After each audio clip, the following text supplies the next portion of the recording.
Hey, what's up, everybody? It's Will with Schedule Fly, and I'm excited today to have Mark Lacz on the phone. Mark's in Rhode Island, and he and his partner own 4 restaurants in the Westerly and Charlestown area. And he's a busy dude, but he was kind enough to take some time to come on today and share his story. So thank you very much, Mark. Hey, Will. How you doing today? Thanks for having me. You bet, man. You bet. All right, so I always like to ask people, first and foremost, how and when did you get started in hospitality? And then you can't forget the why. Yeah, and why. That's why right. Why would you ever sign up for hospitality? That's funny. Well, to be honest with you, really started at a young age. I was working at a pizzeria in Middletown, Connecticut, for a guy named Vinny. Vinny was a younger dude from Long Island. He opened up his restaurant when he was 24 years old. Got to the point where I enjoyed going to work more than playing sports, and I was a big jock in high school, so I knew that's something I wanted to get into at a young age. It was a fun place to work. Food was great. It was the busiest place in town. Got to bring home pizza at the end of my shift. I didn't have to wake up super early to get into work. Hours were flexible, and it seemed like this guy was very successful at what he did. And that's when I knew when it was time to go to college that business was the right route for me. Gotcha, man. Gotcha. So, so then what happened? So you were kind of locked in. You knew where you wanted to go. How long have you been involved in the business? I've been in the restaurant industry for 18 years. Okay. I've owned a restaurant of my own for 8.5 years. Okay. So I went to college at UConn. I studied business there. I figured I pay money to get a business education, and then after that I got paid to cook. I joke because everyone asks if I went to culinary school, and I said no, I went to the School of Hard Knock. Yeah. For culinary. So after I graduated college, most of my friends were going to the city. A lot of them were on their way to being CPAs and working at the big 5 accounting firms. And I was going to work at the pizzeria that I had left to go to college. And at that point in my life, I kind of started questioning if that was the right decision. But I got to work. I was making good money. I stayed at home, saved up as much as I could. I was working anywhere between 60 to 100 hours a week right out of college. And got to the point where I was learning everything. I learned everything that I could have at that restaurant. I didn't get a chance to get behind the line and actually cook the food aside from making pizzas. So I decided to leave and took a significant pay cut. I got a job working at a tavern. I made a deal with the chef where I'd fill in on pizzas a couple days to get a few days in the kitchen. Shortly after that, I ended up taking a stage, which is a French term for basically slave kitchen labor. I was working at David Burke Steakhouse at Foxwoods. That was another full-time job. I was working the Garmager station there and wasn't getting paid for it. So I was working 80 to 90 hours a week. One job, I was getting out at 1 o'clock in the morning. It was a lot of work, but I got a lot of great experience there. The chef ended up offering me a position full-time. So I left the other place. I was working for David Burke for about 1.5 to 2 years. During that time, I met my future business partner. His name was Kyle. He was a sous chef at the time. Very, very talented chef. We opened up Casa della Luce in Westerly in 2010. And then after that, it was uphill bound ever since. Well, all right, let me ask you a question. Actually, I got a few from that's really cool. So you go to UConn, you get a business degree, your buddies are going off to work in the city, Big 5 and so forth, and you're cooking, and then you wind up spending, you were working a lot of hours for a long time. What were there times when you felt like, and you kind of touched on this, but were there times when you felt like, God, I'm killing myself here, and what am I doing? Like, what am I crazy? Or, were there times when you questioned what you were doing? Yeah, of course there were. Especially when I had left The restaurant was actually called Iliano's in Connecticut. When I left Iliano's, or when I was about to leave Iliano's, I kind of had a come to terms with myself. I was dating a chick who was going off in a different direction.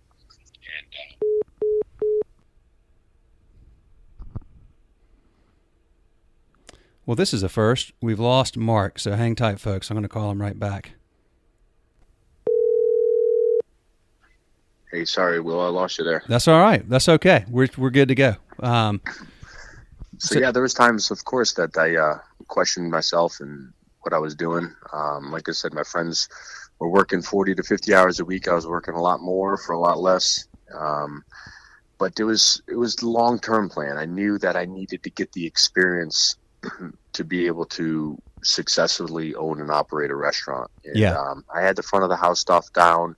It was time to learn the food aspect of it, and that's a huge part of it. And I fortunately had enough foresight to be able to envision myself in a possible predicament where the chef might walk out on a Friday night, and if I didn't have the tools or the experience to jump in the kitchen, I was the victim. You know what I mean? I was at the mercy of my employees at that point. So I made a decision to leave that restaurant and take a pay cut, work more hours, and to get that experience. But I guess I never lost sight of the goal. Once I make up my mind to do something, I'm very determined, and I knew I wanted to open up a restaurant. And ever since I was 17, that's what I told everybody. What do you want to do? I want to open up a restaurant. I want to open up a restaurant. And all that stuff is important.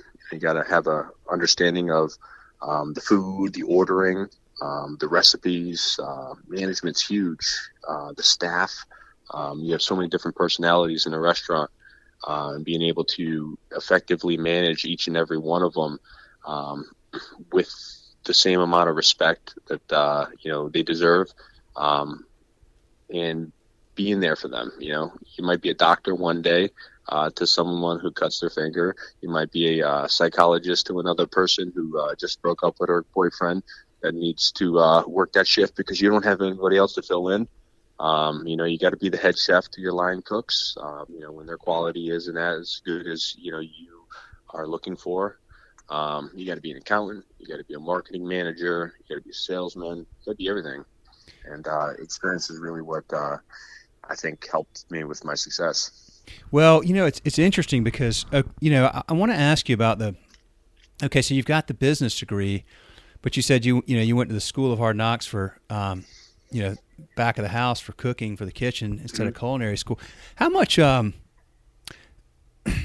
knew what you wanted to do, so you went to college and got a business degree, but do you think how much weight do you put on the value of that degree in hindsight versus what you learned just doing it? Like the cooking part you learned just doing it. How about the other aspect?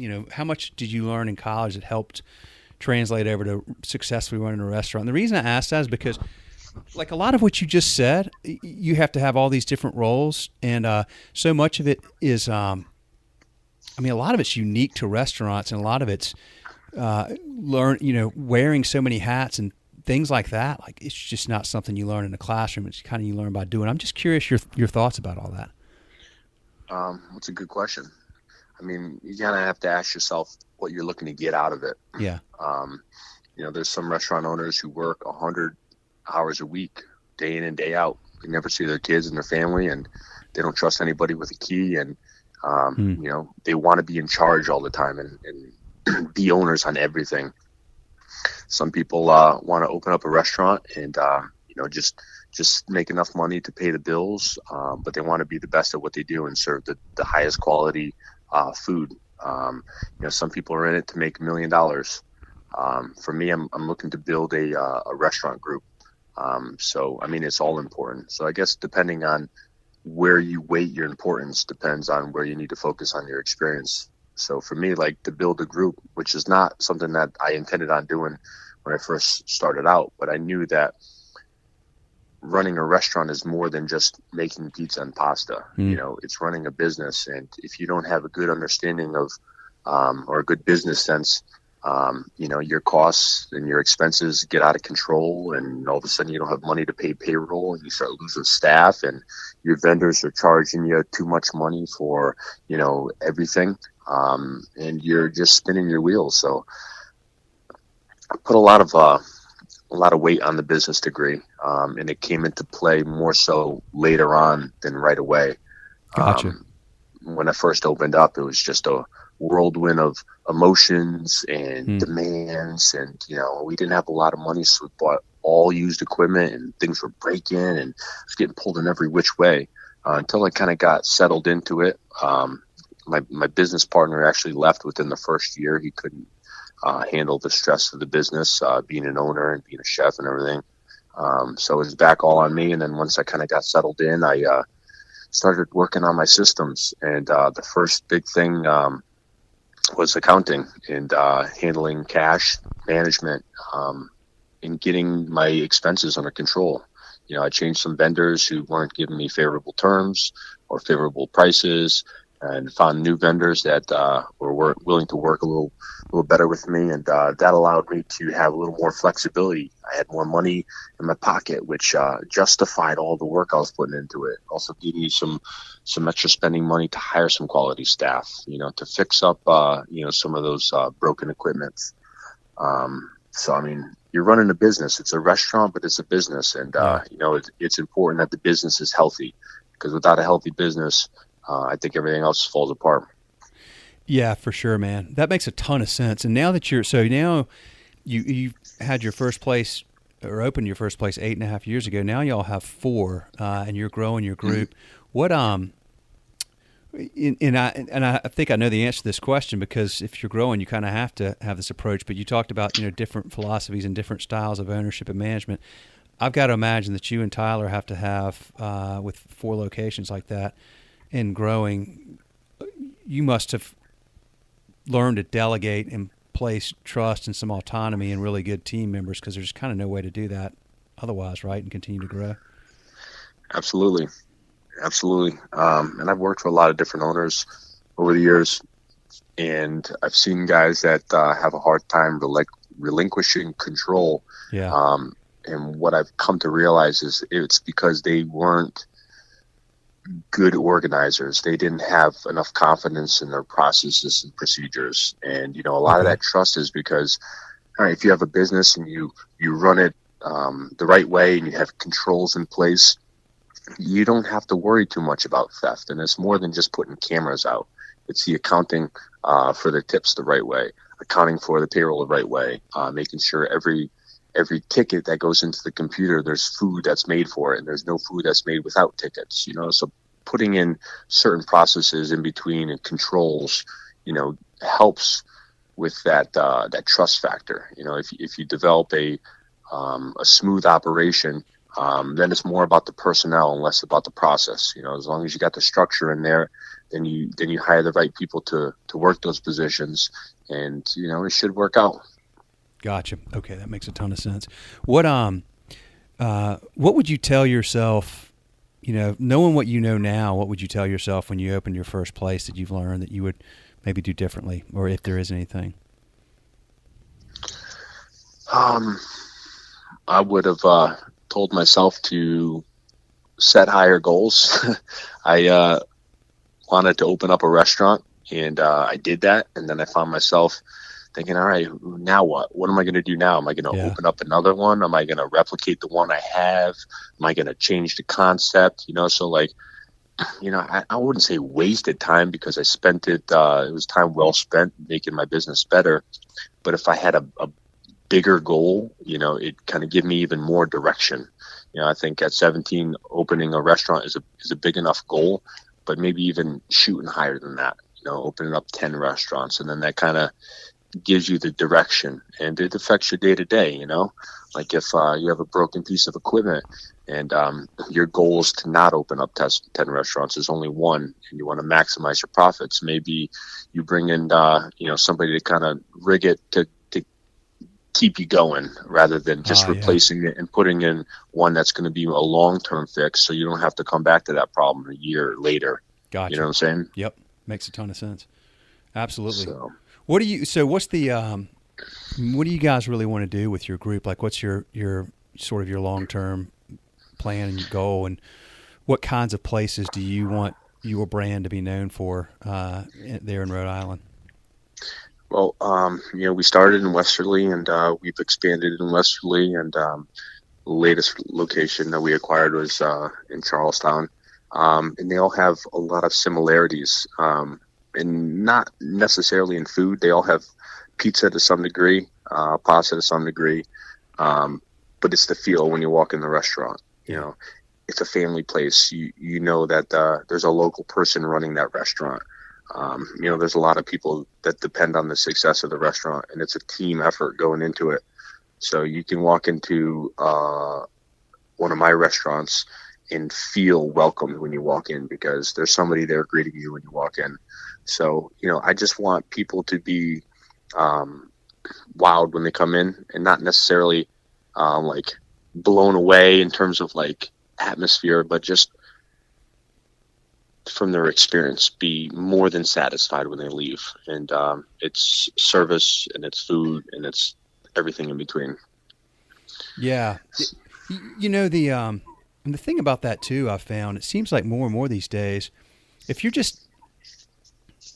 nailing the basics, and these things are, I say basics, I mean, they're not easy to, it sounds easier to do than it is, but I mean, just like making people feel welcome, like customer service, the customer experience, the interaction and communication, like that's something you can almost never perfect. But boy, if you do that, 20% better than most places, the difference to the guest is, 100% better.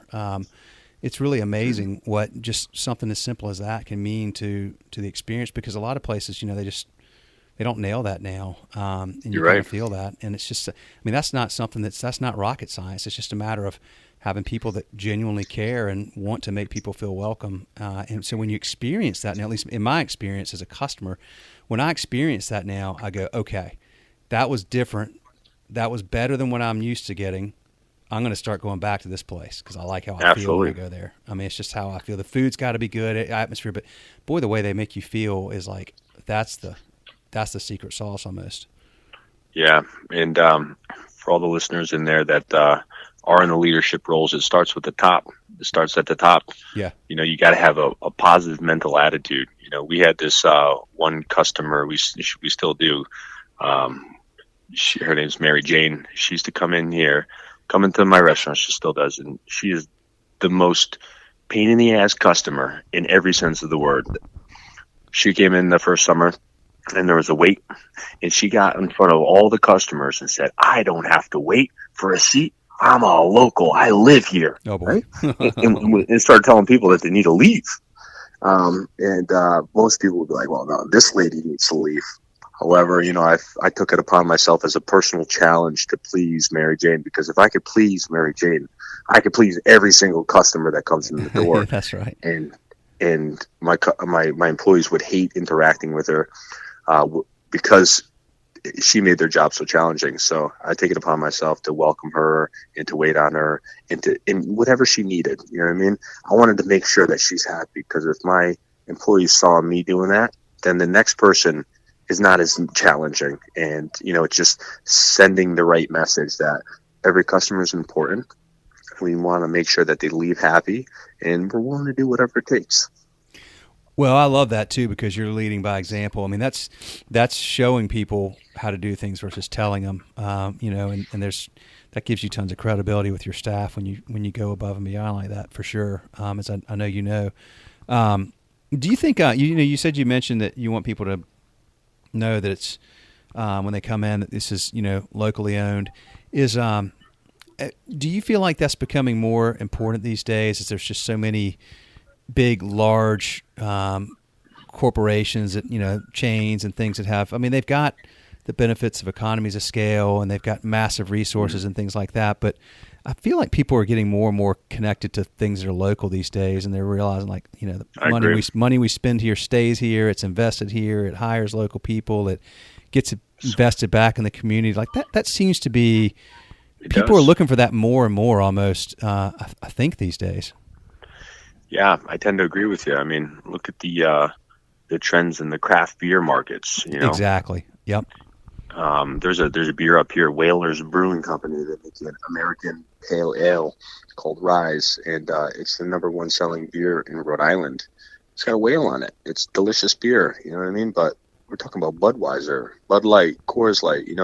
The main beers are falling second, third, and fourth to this beer because it's local and they've invested so much in Rhode Island and they've owned it. You know what I mean? Yeah. And people want to support local. They want to support locally sourced places.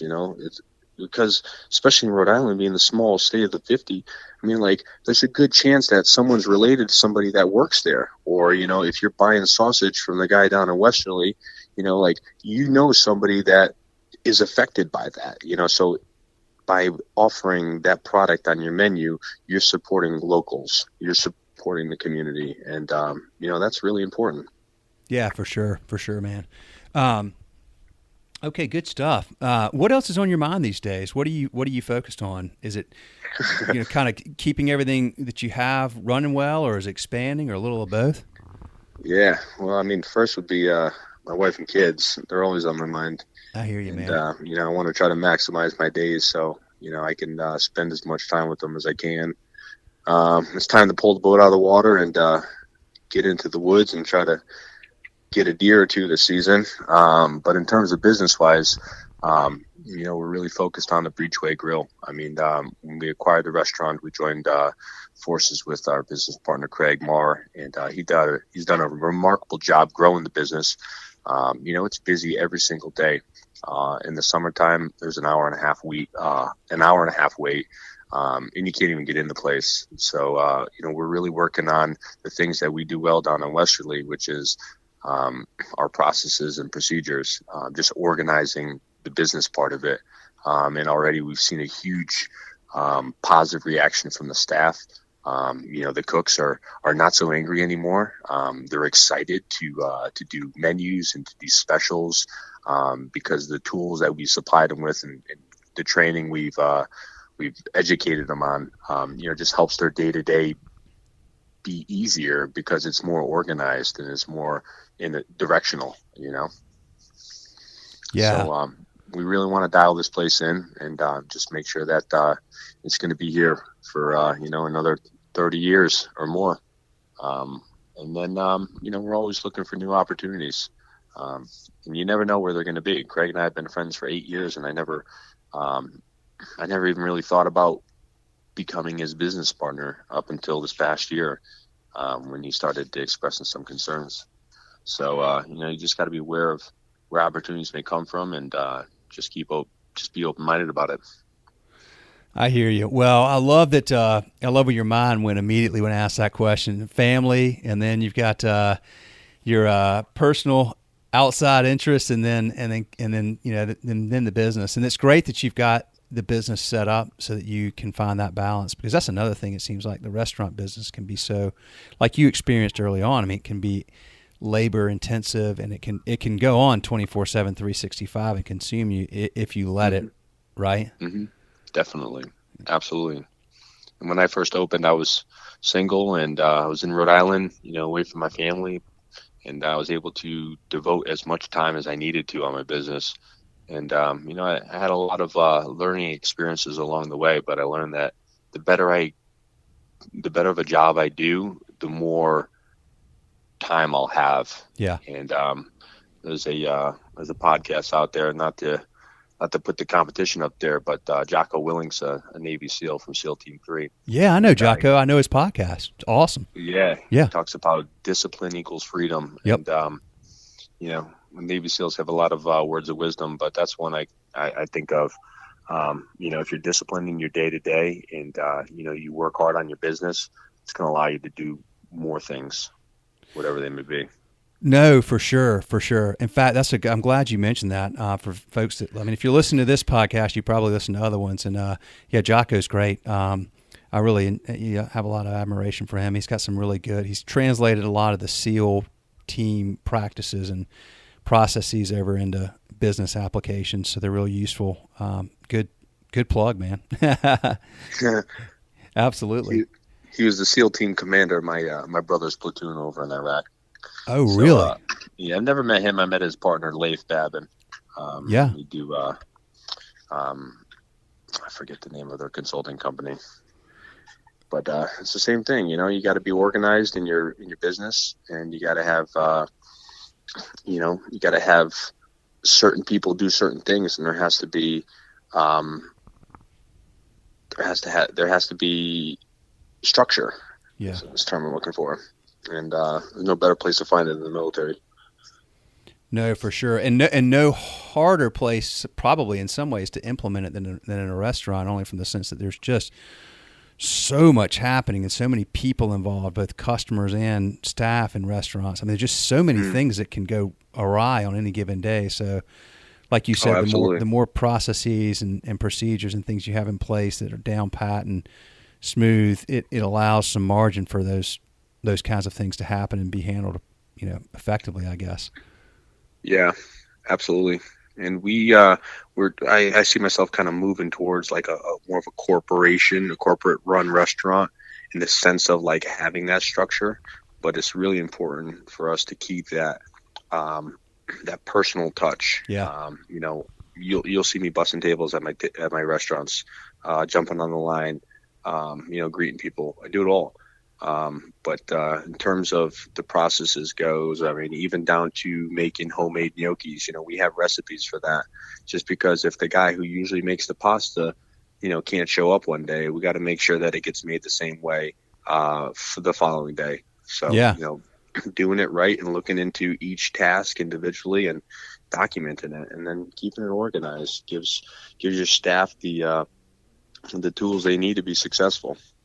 For sure, man. For sure. Yeah, y'all are. I don't know if I sent you our most recent blog post. I wrote a post last week, but I was just talking about what we've learned from our customers through interaction and through doing this podcast. But you talk about a lot of the things I was saying, which is most of the people we serve, they're independent restaurants and they're trying to build institutions. You talked about being around 30 years from now, and they're really trying to build institutions in their towns, and they're trying to build businesses that are successful from the obviously successful from a business side of it, but they also really value the people that work for them and giving them autonomy and coaching them and teaching them and helping them grow and prosper and be successful. And there's a lot of great communication and great teamwork, and a family-oriented atmosphere seems to be like all these themes are so common with the folks we serve, which is why I love serving. I mean, it's just like, who wouldn't want to serve businesses like that, man? So, so you guys are doing some great stuff, Mark, man. I appreciate it. I told you 20 to 30 minutes, and we're coming up on that, so I'm going to let you roll. But thank you. Yeah, I appreciate the time. Appreciate the business. Y'all are awesome. Always happy to help if we can do anything for you. And thanks so much for sharing, man. I know everybody that listens is going to get a lot out of this. Well, thanks for doing your part. You definitely made my job a little bit easier with Schedule Fly, for sure. And whenever you guys need me on there, I'm here for you. So thanks for the opportunity. All right, man. Have a good one, Mark. You too, Will. All right. Bye-bye. Take care. Bye.